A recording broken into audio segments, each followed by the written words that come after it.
So I did manage to watch not one but two silent films.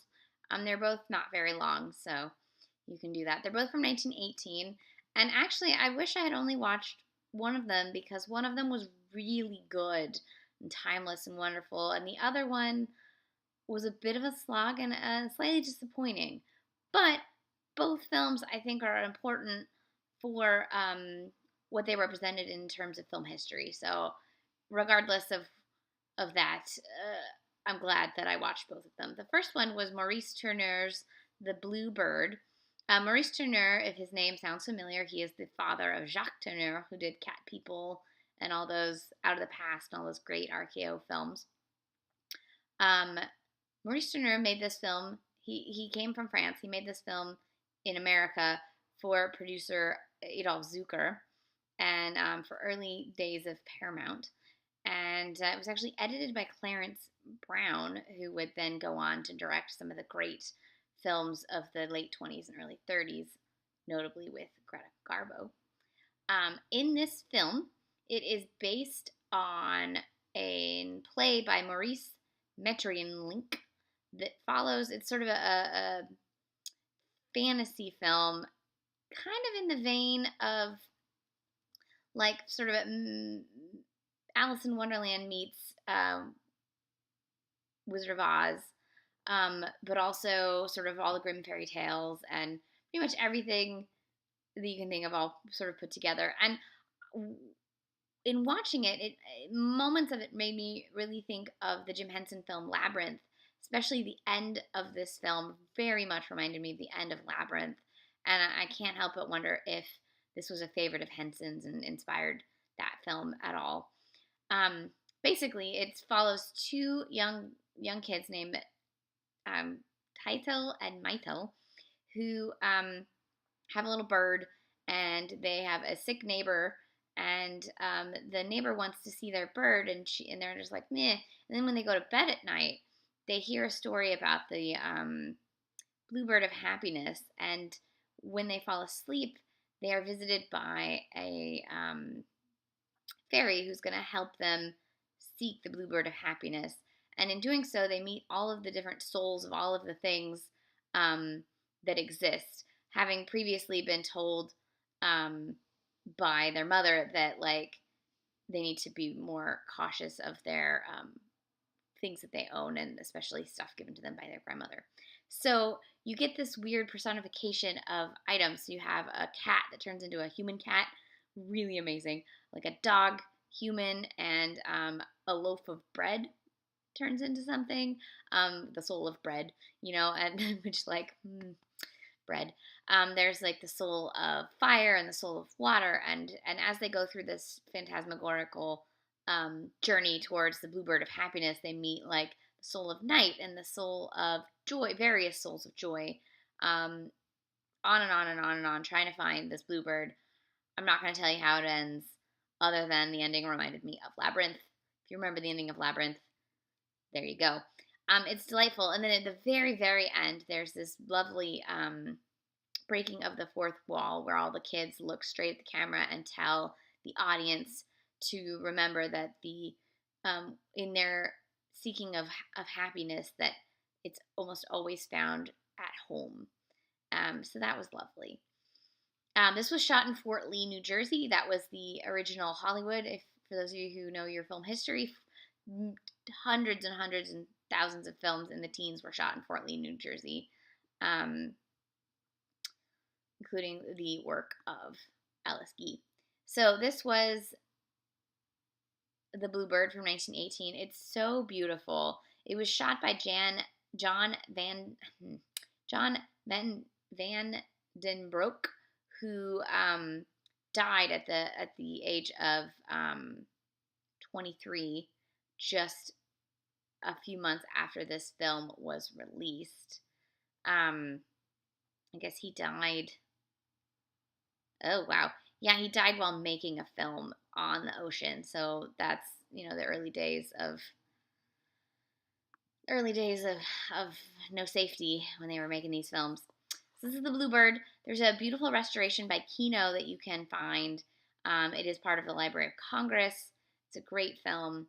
definitely seek this one out, especially if you love fantasy films. The other film I watched was actually the highest grossing film of 1918. It made $8 million worldwide on a $250,000 budget. It is Mickey, directed by F. Richard Jones and James Young, starring the one and only Mabel Normand. It is a Mack Sennett film, so it feels like a very long Mack Sennett short that could have been just, it's like a series of Mack Sennett shorts roughly like stitched together to be a feature film, but not really. And actually, I feel like the character of Mickey would have been better in a two-reeler or maybe even a three-reeler, but like spreading this story out to 90 minutes was spreading it a little thin. However, this is notable as being one of, not only for the fact that it was the highest grossing film of 1918, but also one of, if not the first sort of feature-length star vehicles for a comedian. So Mabel did this before any of the dudes were able to have feature films. Think about that. This was an endlessly loved film. Audiences could not get enough. One thing I noticed, and I'm like, maybe this is why they kept coming back. Hate to be cynical, but there's a scene where Mabel Normand is literally skinny dipping. She jumps off a cliff naked. She like, and it's kind of shot from far away, but she's naked. I had to rewind it a couple times and go like, is she really naked? I think she was really naked. And then they do a close up of her sort of coming up on the rocks, and she does not have any clothes on. You don't see anything, but like for 1918, this was like really racy. And this is kind of stuff that led to, the production code. Took another 10 years, but basically the plot is that Mickey is an orphan whose parents died. They were miners. She is brought up by the mining settlement, mostly raised by men, and one woman played by Minnie Devereaux. Minnie Devereaux was mostly known as Minnie Ha Ha because of a short film she did with Fatty Arbuckle where she was, her name was Ha Ha. She was Native American, from Canada by way of Philadelphia, or Pennsylvania, and she, is it Philadelphia or Pennsylvania? Hold on. Pennsylvania. She went to the Carlisle Indian Industrial School, which has a very strange and interesting history as an all Native American boarding school in the United States that operated from 1879 through 1918. It's got an interesting history in and of itself. But she was of Cheyenne descent. Her father was a chief. She was in many films for about 5-6 years in the teens, and then retired from films, but lived to be about 92 years old. So she did pretty well. She has very interesting screen presence, and she plays off really well with Mabel Normand. She didn't get enough scenes, but that's okay. Or it's not okay, but none of her scenes were stereotypical, and she was never called a squaw. When in many of her other films from this era, she was forced to do horrible stereotypical behavior, and her characters were often called squaws. So it was kind of nice to see her play a role that was just a role and not something awful and stereotyped. Mickey, obviously being raised by mostly men, is a tomboy. When Joe Meadows, her most often caregiver, decides she needs to get a little more refined, he sends her off to New York City to live with her aunt. However, her aunt thinks that she is worth way more money than she's worth, and when she finds out that she's not, she ends up putting her to work.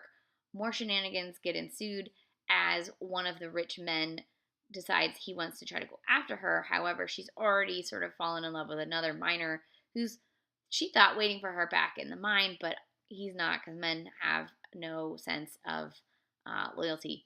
So, lots of shenanigans ensue. There's a really cute dog. It's not Luke the dog, but it's a really cute dog. There's some shenanigans with a squirrel.